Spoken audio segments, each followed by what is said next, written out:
सो पिछले लेक्चर में हमने बैकएंड की काफ़ी सारी चीज़ें देखी थी और फाइल अपलोडिंग से रिलेटेड भी काफ़ी सारी चीज़ें देखी थी। ठीक है, इस लेक्चर में मेरा मेन मोटिव ये रहेगा कि मैं वापस से अपना एक फ़ोल्डर बनाऊं और उस फ़ोल्डर में स्क्रैच से वापस सारी चीज़ों को देखूं। ठीक है, अभी मैंने क्या किया मैं समझा देता हूँ। अभी मैंने वापस एक फ़ोल्डर बनाया अपने डेस्कटॉप पे बैकएंड नेम से, और पिछला वाला जो मेरा फ़ोल्डर था वो मैंने डिलीट कर दिया। ठीक है, मैंने इस फ़ोल्डर को खोला अभी और यहाँ से सारा कुछ स्क्रैच से देखेंगे। उससे पहले मैं क्या किया ना, उससे पहले मैं एक रिपॉजिटरी बनाया अपने गिटहब पे। अगर मैं आपको दिखाऊं वो चीज़, ठीक है, मैंने एक रिपॉजिटरी बनाई है अपने गिटहब पे और उस रिपॉजिटरी पे हम काम करेंगे, सारा कुछ अपलोड करेंगे इस वाले पे। तो यहाँ से मैंने लिंक कॉपी कर ली है। ठीक है, यहाँ पे मैंने गिट इनिशियलाइज करूँगा। ठीक है, फिर गिट रिमोट ऐड ओरिजिन और ये लिंक। अगर आपको ये कमांड पता नहीं है या फिर आप गिट नहीं जानते तो कोई दिक्कत नहीं है, गिट वाली भी सीरीज़ हमारी चल रही है और या तो आप कहीं से भी पढ़ सकते हो, कोई ज़रूरी नहीं है यहीं से पढ़ने का। ठीक है, आप बेसिक चीज़ ये है कि आपको समझ आनी चाहिए सारी चीज़। अब चलो हम स्टार्टिंग से करते हैं। मैंने क्या किया, बैकएंड का मेरा फोल्डर था, उसके अंदर मैंने एक सर्वर नेम से बनाया। तो अभी मैं सर्वर के अंदर जाऊंगा, सीडी सर्वर से सीडी सर्वर किया मैंने और इससे मैंने सर्वर वाले फोल्डर में एंटर हो गया। अब मैं क्या करूँगा, सबसे पहले क्या था मेरा command, npm init dash y. npm को इनिशियलाइज करूँगा। npm क्या था, मेरे पास एक पैकेज मैनेजर था। नोड मत बोलना, नोड जेएस के लिए ये डिफ़ॉल्ट पैकेज मैनेजर है npm, लेकिन वैसे इसको कोई अगर पूछे तो बोलना सिर्फ it's just like a package manager for every library and dependencies. ठीक है, और डैश वाई हम क्यों करते हैं, डैश वाई का मतलब होता है यस, हम यस बोल रहे हैं हर एक चीज़ के लिए। ठीक है, अगर आप डैश वाई नहीं बोलोगे तो ये डिटेल मांगेगा अपने से। तो सर्वर में आ गया मेरा पैकेज डॉट जेसन। ठीक है, अब मैं सारा कुछ इंस्टॉल करूँगा, बताता हूँ क्या। npm इंस्टॉल, सबसे पहले मुझे एक्सप्रेस जेएस चाहिए, एक्सप्रेस करेंगे। फिर डेटाबेस के लिए mongoose चाहिए, .env फाइल को रीड करने के लिए ये लाइब्रेरी चाहिए मुझे। उसके बाद नोडमोन चाहिए मुझे सर्वर को हमेशा चलाने के लिए। ठीक है, इतना देख लिया, इतना करो पहले। इससे होगा क्या कि देखो नोड मॉड्यूल्स आ गए मेरे पास। पैकेज डॉट जेसन में ना, पैकेज डॉट जेसन क्या करता है, हमारी सारी डिपेंडेंसीज को ये मैनेज करके रखता है और ये माइनर और मेजर अपडेट्स के लिए रिस्पॉन्सिबल होता है। ठीक है, आपको डिफरेंस पता होनी चाहिए। मैंने काफ़ी लेक्चर्स में रिएक्ट के ये चीज़ें बताई हैं, पैकेज लॉक का क्या काम है, पैकेज डॉट जेसन का क्या काम है। ठीक है, तो आपको ये चीज़ें पता होनी चाहिए। ठीक है, इतना देख लिया हमने। चलो अब मैं क्या करता हूँ ना, अब सबसे पहले मैं एक फोल्डर बनाऊंगा जिसका नाम रहेगा SRC। फोल्डर किसके अंदर बनाऊंगा मैं, ये कहाँ बन गया यार, मुझे सर्वर के अंदर बनाना है। ठीक है, मुझे कहाँ बनाना है, सर्वर के अंदर। तो सर्वर के अंदर ही हम यहाँ हैं, और सर्वर के अंदर अगर बनाना है मुझे तो यहाँ से कमांड से लिख सकते हैं mkdir SRC। ठीक है, देखो सर्वर के अंदर मेरा एक SRC नाम का फोल्डर बना दिया। अब मैं क्या करूँगा, SRC के अंदर जाऊँगा, CD SRC के अंदर मैं पहुंच गया। सारा कुछ ट्राई करो कमांड से करने का। ठीक है, मैं SRC के अंदर आ गया। SRC के अंदर मुझे एक चीज़ बनानी है। क्या बनानी है, हम बनाते थे index.js। अब ये एरर देगा, ठीक है, कोई दिक्कत नहीं, डायरेक्ट हम बना लेते हैं index.js। अब सबसे पहला काम आपको क्या करना है, ये देखो सारा लॉजिक तो हम index.js में लिखेंगे, लेकिन index.js नाम को हमें स्टार्ट स्क्रिप्ट में डिफाइन करना पड़ेगा। यहाँ पे स्क्रिप्ट में आओ, पैकेज डॉट जेसन, यहाँ पे एक मिनट में टर्मिनल थोड़ा नीचे करने दो। यहाँ पे मैं स्टार्ट स्क्रिप्ट डिफाइन करूँगा कॉलन, यहाँ पे आ जाएगा अपना नोडमोन, यहाँ पे आ जाएगा index.js। ठीक है, इतना समझ आ गया अपने को। ठीक है। नोडमोन का काम आपको पता है, सर्वर को रुकने नहीं देता है, कोई भी चेंजेस करेंगे वो तो ऑटोमेटिकली रिफ्रेश कर देगा सर्वर को। ठीक है, मतलब अपना काम नहीं रुकना चाहिए बीच में। अब मैं यहाँ पे लॉजिक लिखूंगा बेसिक सर्वर का। आपको शायद याद होगा, काफ़ी लेक्चर्स ऑलरेडी हो रखे हैं। कॉन्स्ट एक्सप्रेस, और हमेशा ट्राई करना लिखने का, ऐसा सजेशंस भी रहेंगे लेकिन फिर भी लिखो आप। Const equal equal to express हो गया ये, फिर const app is equal to express. ठीक है, ये हो गया। अब सबसे पहले ऐप डॉट लिसन, लिसन में क्या होता है, सबसे पहला पोर्ट होता है। सेकेंड एक कॉल बैक फंक्शन रहता है हमारे पास। कॉल बैक फंक्शन में हम कुछ भी कंसोल लॉग करवा सकते हैं। ठीक है, कंसोल लॉग हो गया। पोर्ट डिफाइन करो आप, let port is equal to 4000। ठीक है, ये मैं सर्वर को लिसन कर रहा हूँ। ठीक है, लिसनिंग टू सर्वर। ठीक है, और ये सबसे ऊपर वाला जो एरिया है ना हमारे पास, ये है रिक्वायर एरिया। रिक्वायर एरिया को हम और क्या बोल सकते हैं, इंपोर्ट एरिया। लेकिन हम इंपोर्ट एरिया या इंपोर्ट शब्द का इस्तेमाल कहाँ करते हैं, रिएक्ट जेएस या फ्रंट एंड में। अभी बैक एंड में हो तो सिर्फ रिक्वायर का यूज़ करो आप। ठीक है, बीच में क्या रहेगा अपना, राउटिंग पार्ट। राउटिंग पार्ट में हम क्या कर सकते हैं, सबसे पहले यहाँ पे देखो, यहाँ पे मैं कर क्या रहा हूँ, यहाँ पे मैंने एक्सप्रेस को रिक्वायर करवाया। ठीक है, एक्सप्रेस एक पैकेज, इसको मैं रिक्वायर करवा रहा हूँ। ठीक है, और ये जो एक्सप्रेस है वो भी एक फंक्शन है। तो इस फंक्शन को मैं इस वेरिएबल के अंदर रख रहा हूँ और उस वेरिएबल के थ्रू मैं अपना राउट्स बनाऊंगा। ऐप डॉट पोस्ट, पोस्ट में सबसे पहला पोजीशन रहेगा अपना जो राउट रहेंगे। उसके बाद हमारे पास एक कॉल बैक फंक्शन रहता है as always. Callback function के अंदर हम अपना रिस्पॉन्स डॉट स्टेटस कुछ भी दे सकते हैं। ठीक है, इसके अंदर हमारे पास दो चीज़ें रहती हैं, एक रहती है रिक्वेस्ट, दूसरा रहता है रिस्पॉन्स। ठीक है, यहाँ पे थोड़ा रिस्पॉन्स लिखना है अपने को। और ये स्टेटस आपको पता होगा, स्टेटस कोड मैंने ऑलरेडी बता रखा है कि काफ़ी ज़्यादा होती है स्टेटस कोड अपने पास। 200 होती है, 400 होती है, 500 भी होती है इंटरनल सर्वर एरर के केस में। फॉरबिडन होता है 400 के केस में। 403 का मतलब होता है फॉरबिडन। 404 नॉट फाउंड का होता है। तो काफ़ी सारी स्टेटस कोड हमने देखी है ऑलरेडी। ठीक है, डॉट सेंड में डायरेक्ट HTML में कुछ भेजना है तो डॉट सेंड यूज़ करूँगा, अगर मुझे जेसन में भेजना रहेगा तो जेसन यूज़ करूँगा मैं। ठीक है, ये एक ऑब्जेक्ट लेगा, ऑब्जेक्ट में आप कुछ भी दे सकते हो। समझ आ गया इतनी चीज़ें, तो मैंने ये बेसिक राउट बनाया जो कि होम राउट है। ठीक है, अब मैं इसको रन करके देखता हूँ एक बार।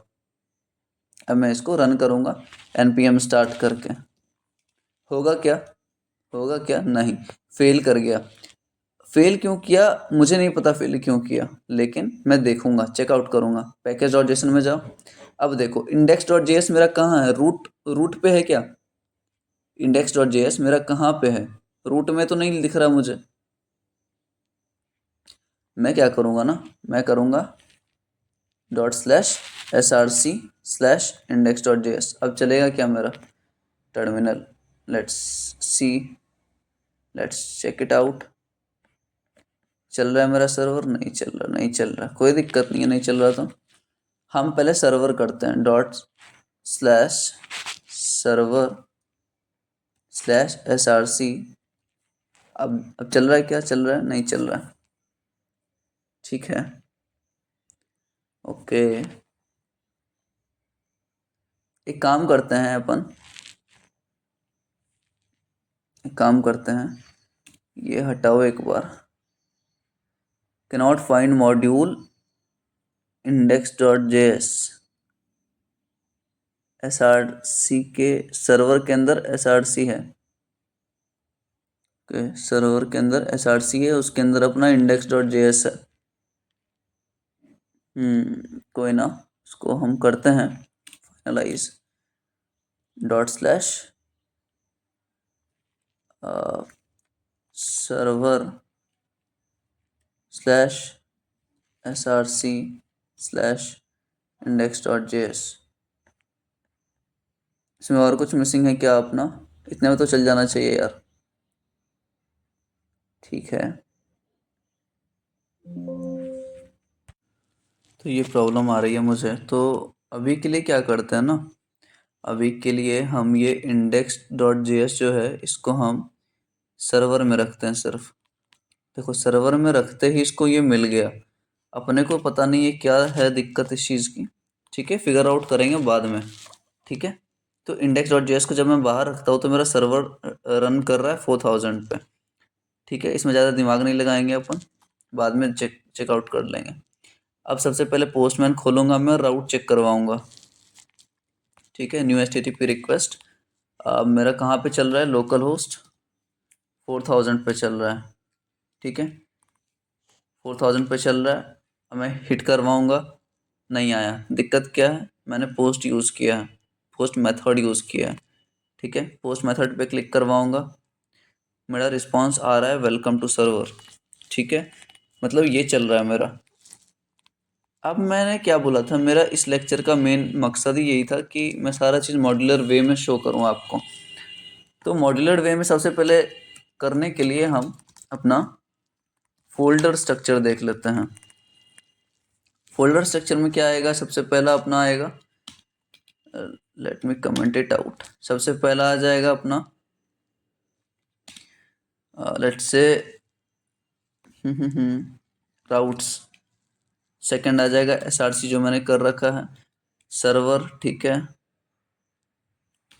चलो छोड़ो इसको, SRC है, मिडलवेयर मैं अभी दिखा रहा हूँ, ठीक है, मैं यूज़ करके भी बताऊंगा सारा चीज़, मॉडल्स, कंट्रोलर्स, कॉन्फ़िग, सर्वर नहीं करना, एसेट्स ले लो आप, 7 एसेट्स। देखो मैं ये जो भी इंक्लूड किया हूँ ना, 7 फोल्डर स्ट्रक्चर में हम यहाँ बनाएंगे, लेफ्ट हैंड साइड पे अपना फोल्डर स्ट्रक्चर ऐसा ही होता है, ठीक है। SRC के अंदर बनेगा ये सारा, ध्यान देना इस बात का, ठीक है। SRC का क्या मतलब होता है, सोर्स फाइल, सोर्स फाइल जहाँ पे हम अपना सारा बेसिक कोडिंग रखते हैं, ठीक है। SRC के अंदर ये सारा हमारा ये फोल्डर्स बनेंगे, इतना समझ आ गया। तो फोल्डर स्ट्रक्चर कोई भी पूछे तो आपको ये सब याद रखनी है कि हम मिडलवेयर्स यूज़ करते हैं, मॉडल्स यूज़ करते हैं, controllers, config, M² C² A, ठीक है, इसका शॉर्ट फॉर्म अगर आप याद रखो, ठीक है, तो आप रख सकते हो M² C² A। M² का क्या मतलब, मिडलवेयर मॉडल हो गया, C का क्या मतलब हो गया, कॉन्फ़िग और कंट्रोलर्स, और A का मतलब हो गया एसेट्स, ठीक है। एक एक करके सारा चीज़ हम देखते हैं, और ये सारा चीज़ कहाँ आएगा, SRC के अंदर आएगा, ठीक है, समझ आ गया अपने को। अब क्या है ना, अब मैं चीज़ों को करना स्टार्ट करता हूँ। सबसे पहले SRC फोल्डर मेरा बन चुका है, इसमें दिमाग नहीं लगाना, इसके अंदर आ जाओ आप, ठीक है, SRC के अंदर आए हम, यहाँ पे सबसे पहला कौन सा बनाएंगे हम, राउट्स। राउट्स बनाने का क्या मतलब होता है, राउट्स हम क्यों बनाते हैं, why do we make routes, routes बनाने का मेन मकसद क्या है, to make code more readable या मेंटेनेबल, ऑब्वियसली ये है, लेकिन जब when we work on any project, जब हम किसी प्रोजेक्ट पे काम करते हैं, we have to manage it according to roles defined. Roles defined का क्या मतलब है ना, कि एक कोई प्रोजेक्ट बना रहा हूँ मैं, उसमें एडमिन भी होंगे, उसमें कस्टमर भी होंगे, उसमें सेलर्स भी होंगे, तो उस तीनों रोल्स के लिए, उस तीनों आदमी के लिए मैं क्या करूँगा, मैं उसका अलग अलग राउट्स डिफाइन करूँगा, उस तीनों रोल्स के लिए मैं अलग अलग राउट्स डिफाइन करूँगा, इतना समझ आ गया। अब चलो राउट्स डिफाइन करते हैं। फॉर एग्जांपल अभी मान के चलो मैं राउट्स में हूँ, राउट्स में मुझे एक एडमिन बंदे चाहिए जो एडमिन मैनेज करेगा सारा कुछ, और दूसरा मुझे चाहिए लेट से कस्टमर, लेट से तीसरा मुझे चाहिए सेलर, ठीक है। तो ये सारा राउट्स में आएंगे, और ये तीनों कंट्रोल कर पाएगा, एडमिन, कस्टमर और सेलर, सारा चीज़, अपने अपने काम के हिसाब से कंट्रोल करेगा, और इसीलिए हम इसका अलग अलग राउट्स डिफाइन किए हैं। एडमिन में आ जाओ। सबसे पहले एडमिन में हम क्या लिखेंगे? एडमिन में अपने को लिखना है एडमिन राउट। अब देखो .js मैंने इसलिए लिखा ना एडमिन राउट। सबसे पहला तो मैंने कैसे लिखा इसको, ये है कैमल केस में, ठीक है। जो मैंने नेम डिफाइन किया है एडमिन राउट वो है कैमल केस में। समझ आ गया अपने को? कैमल केस में क्या होता है कि फर्स्ट जो वर्ड रहता है, जैसे एडमिन मैंने स्मॉल में लिखा है और राउट का पहला लेटर मैंने कैपिटल लिखा है, इसको कैमल केस बोलते हैं, ठीक है। इतना समझ आ गया। उसके बाद सेकंड चीज़, आप जब भी फोल्डर का नाम लिखोगे ना, फॉर एग्जांपल मैंने यहाँ कस्टमर लिखा है, इसको मैं ऐसे नहीं लिख सकता कस्टमर राउट। देखो ये गलत है, मैं बीच में स्पेसिंग नहीं दे सकता ये, ठीक है, ये कन्वेंशन में नहीं आता है। तो क्या करो आप, आपको बस ये करना है, देखो the name customer is not valid as a file or folder name, मतलब कि स्पेसिंग अलाउड नहीं है मेरे फाइल नेम में, ठीक है। स्पेसिंग हटाओ और इसको रहने दो। पहला देखा मैंने कैमल केस में डिफाइन किया है spacing is not allowed in file name, ध्यान रखना चाहिए ये बात अपने को, ठीक है। ये डिफाइन कर लिया हमने।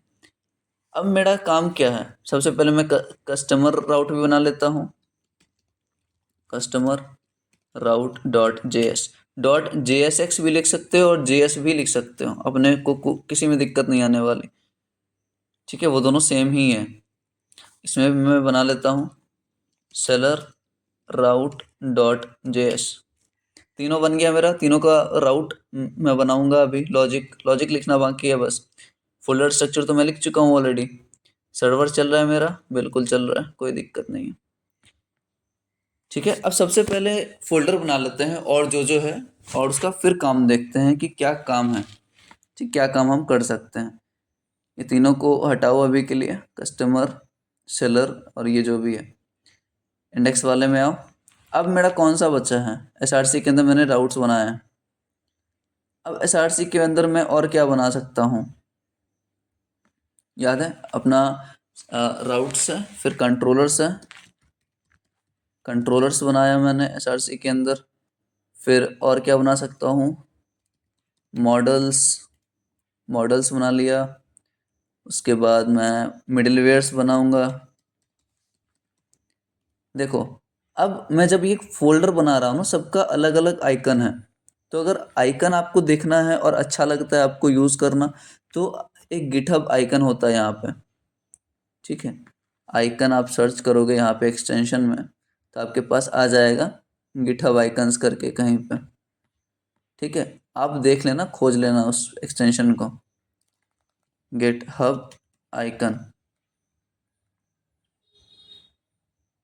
ठीक है, आपको मिल जाएगा वो चीज़, इंस्टॉल कर लेना जो भी है, ताकि अच्छे अच्छे से मतलब आपको शो करे सारा फोल्डर एंड फाइल्स वगैरह।